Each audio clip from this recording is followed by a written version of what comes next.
आपल्या समुद्र खोऱ्यात मग पक्षी काय सांगते माहितीये, हा सारा निसर्ग माझा, हो हा सारा निसर्ग माझा आहे आणि मी त्याची आहे. तू माझा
माझी ओळख पाताळ भुवन माझा वस्तिस्थान.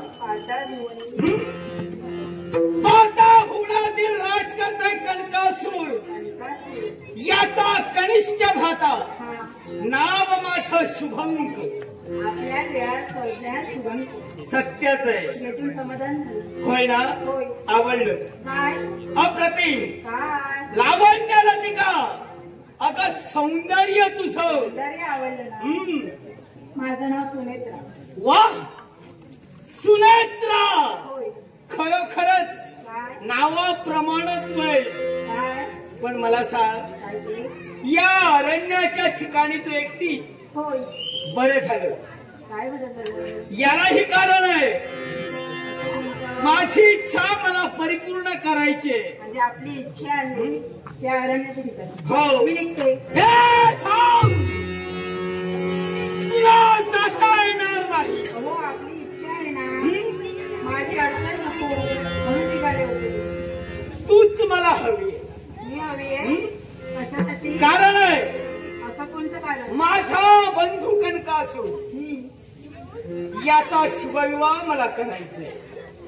आपल्याला आपल्या बंधूंचा शुभविवाह करायचा आहे. आणि त्याच्यासाठी हा. वधू शोधण्यासाठी माझी गरज आहे. तुझी गरज आहे. वधू शोधण्यासाठी. हो, या मृत्यू लोकात अनेक वधू आहेत. मृत्यू लोकात जरी अनेक असल्या हा. त्या मला नकोय. हा. तुझी गरज आहे. माझी गरज. तुला हा. याच वेळी या क्षणी हा. माझ्या बरोबर पाताळपुराच्या ठिकाणी यावं मला लागणार. म्हणते काय ते हे इच्छा पूर्ण होणार नाही. माझा मार्ग मला इच्छा परिपूर्ण होणार नाही का ग अशी म्हणतो? अहो, जर तुम्हाला मी हवी असेल ना, माझ्या आईपर्यंत चला, तिची परवानगी घेऊया, मग काय ते पातळ गोवणी लावूया. माझ्या एका प्रश्नाचं उत्तर दे. काय ते? माझ्या दादांबरोबर हा. जिला लग्न करायचंय हा. ती तुझी आई करणार आहे. हो, माझी आई नाही, मग पण ती माझी मातृदेवता आहे. हा, तिची परवानगी घेणं हे तेवढंच महत्वाचं आहे ना. लग्न कोण करणार? तू करणार आहे. अहो, लग्न जरी मी करत असेल ना, हं. तरी माझा सारे निर्णय माझी आई घेते. त्यामुळे आईपर्यंत चला. गरज नाही तुझ्या आईची मला. आईची गरज नाही. मला तुझी गरज आहे. अहो, फक्त होकारार्थी शब्द तुझ्याकडून मला हवे. जर अशी तुमची इच्छा असेल ना, मी कधीही तुमच्या सोबत येणार नाही. त्यामुळे सांगते, मार्ग मोकळा कर. सुनाईने एक लक्षात ठेव. काय ते? मी जसा बोलतो तसाच चालतोय. हा. आणि एक वेळ मी माझ्या मनी निर्णय घेतला, हं? तो निर्णय अंतिम असेल. आणि म्हणून सांगतोय, काय? होकारार्थी शब्द तुझ्या जवळून मला ऐकायचंय. आता हसत हसत तुला पाताळपुराच्या ठिकाणी घेऊन जाणार आहे. अरे विश्वास, काय तर इच्छा पूर्ण होणार नाही. यासाठी सांगते, चालते वा. सुनाई काय नाही. ते?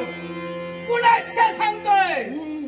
सामोपचाराच्या बोधानं समजावण्याचा मी तुला प्रयत्न करतोय. जर का ऐकली नसती, हट्टानं हट्टानिग्रही बनली असती, शेवटी माझा नाविलाज होणार आहे. पिता होत्याचा न होता होईल. अहंकार माझा आहे. अरे विश्वास, माझा जेवढे तुम्ही हट्टी आहात ना, तेवढे मी हट्टी आहे. त्यामुळे सांगते, मार्ग सोड. मार्ग सोडीन पण केव्हा? तेव्हा. होकार आला तर. नसेल तर यावेळी तुझा हस्ता आधी घेऊन पाताळपुराच्या ठिकाणी. अरे विश्वास, तुमची इच्छा पूर्ण करायला आपण काही परमेश्वर नाही आहात. त्यामुळे सांगते, इच्छा कधी पूर्ण होणार नाही. आग लाव तुझ्या परमेश्वराला. आतापर्यंत परमेश्वरानं विविध अवतार धारण करून आमच्या पूर्वजांचा त्यानं घात केलाय. त्याचं नामविधानीचा बंद. तुला यायचं असेल माझ्या बरोबर चल. कधीही नाही. तुमच्या सोबत मी कधी येणार नाही. आणि जर काय येत नसतील तर यावेळी पहा, स्वतःचा हेतू साध्य करण्यासाठी जोर जुलूम जबरदस्ती तुझ्यावर मला करावी लागणार. कोणत्याही स्त्रीला कमी समजू नका. गुलाबाचे फूल दिसायला जरी टवटवीत असते, तरी त्याला काटे असतात. आणि तेच काटे आज तुमच्या समोर हा वाण म्हणून काय आहे. सुनाई नाही. काय ते? आता माझ्या कित्येक जणांनी माझ्या समोर काटे उभे केले, पसरण्यासाठी तत्पर ठरले. पण तेच काटे भागातून बाजूला करून स्वतःचं उद्दिष्ट या शुभांगात चुकवून गेले.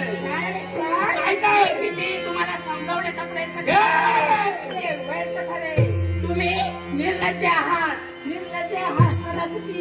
त्यामुळे सांगते, चालता हो. तू काही माझ कुठली तुझ्याला तू मला दे, पण स्वतःचा उद्दिष्ट स्वतःचा आहे. तू मला क्रम वापरलं. इच्छा पूर्ण होणार नाही. त्यामुळे सांगते, चालते व्हा. काही पण केव्हा पुनश्च सांगतोय, तुझा याच वेळी याच क्षणी ये म्हणतोय. जोर जुलूम जबरदस्ती. माझंही नाव सुनेत्र आहे. तुझ्या हाती कधी लागणार नाही. माझ्या पायाला थाट, माझ्या केसालाही धक्का पोचू देणार नाही. माझ्या देवावर माझा पूर्ण आत्मविश्वास आहे. मी जेवढा शांत तेवढा शीघ्र करते. माझ्या मनाचा तू अंत पाहू नको. जेवढा मी हत्ती तेवढा आसमान. तू निर्लज्ज आहे.